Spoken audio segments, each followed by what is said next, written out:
US অ্যাম্বাসেডরের নেতৃত্বে US অ্যাম্বাসির একটা ডেলিগেশনের সাথে পার্টি অফিসে একটা সৌজন্য সাক্ষাৎ ছিল। আমাদের পার্টির আহ্বায়ক উপস্থিত ছিলেন, আমি সহ আমাদের এখানে আন্তর্জাতিক সেলের অন্যান্য সদস্যবৃন্দ উপস্থিত ছিলেন।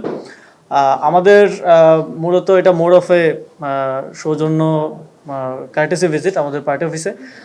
এর আগেও ইউএস অ্যাম্বাসির পলিটিক্যাল সেক্রেটারি আমাদের পার্টি অফিসে ভিজিট করেছেন এবং আমাদের সাথে বিভিন্ন বিষয় নিয়ে আলোচনা করেছেন।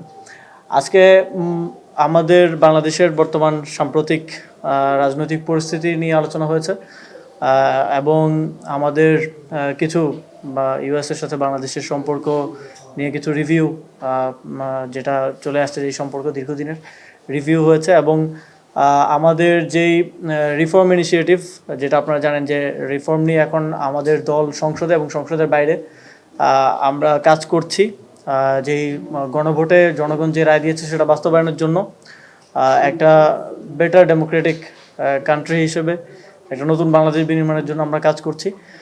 সেই বিষয়ে খুব বিশদ আলোচনা হয়েছে ডেলিগেশনের সাথে এবং কিভাবে এই রিফর্ম ইনিশিয়েটিভকে দেশের জন্য আরও ভালোভাবে কাজে লাগানো যায় এবং ইমপ্লিমেন্ট করা যায়। এখন তো ইমপ্লিমেন্টেশন নিয়েই আসলে পুরো বিষয়টা চলতেছে এবং সরকার একটা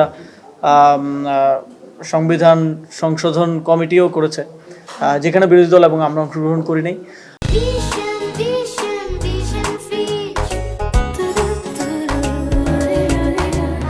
তো সব কিছু মিলে এই বিষয়ে আলোচনা হয়েছে। এর বাইরে সবচেয়ে বেশি আলোচিত আপনারা জানেন যে ট্রেড এগ্রিমেন্ট, যেটা বাংলাদেশ ইউএসএ, সেটা নিয়েও কিছু আলোচনা হয়েছে এবং সর্বোপরি এনসিপির কার্যক্রমের বিষয়ে এনসিপি কিভাবে বাংলাদেশের রাজনীতিকে সামনের দিকে দেখছে, এনসিপির কি লেন্সে গ্লোবাল পলিটিক্সকে দেখছে, ইউএসএর সাথে সম্পর্ককে কীভাবে দেখছে, এই বিষয়ে তারা জানতে চেয়েছেন এবং আমরাও তাদের ভিউ টুয়ার্ডস বাংলাদেশ কীরকম এই বিষয়ে কিছু ভিউজ আমরা এক্সচেঞ্জ করেছি। মোটামুটি এই বিষয়গুলো নিয়ে আলোচনা হয়েছে এবং উভয় পক্ষই সামনের দিনগুলোতে বাংলাদেশের প্রসপারিটির জন্য বাংলাদেশ এবং ইউএসের সাথে ইউএসের মধ্যে একটা বেটার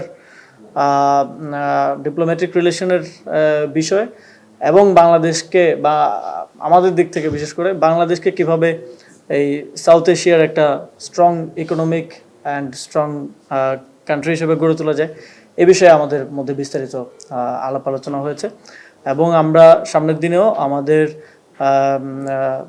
আজকে যারা ডেলিগেশন আসলেন ইউএস এম্বাসি সহ আরও বিভিন্ন দেশের যারা বাংলাদেশ এম্বাসি আছেন এবং যারা বাংলাদেশের প্রসপারিটি, বাংলাদেশের সাথে গুড রিলেশন তৈরি করতে চান এবং আমরা তাদের সাথে আমাদের এই সম্পর্ক সামনের দিনে আরও কীভাবে ভালো করা যায়, আরও কীভাবে মোর ইন্টারেক্টিভ করা যায়, সে বিষয়ে সামনের দিনে কাজ করে যাবো আর কি।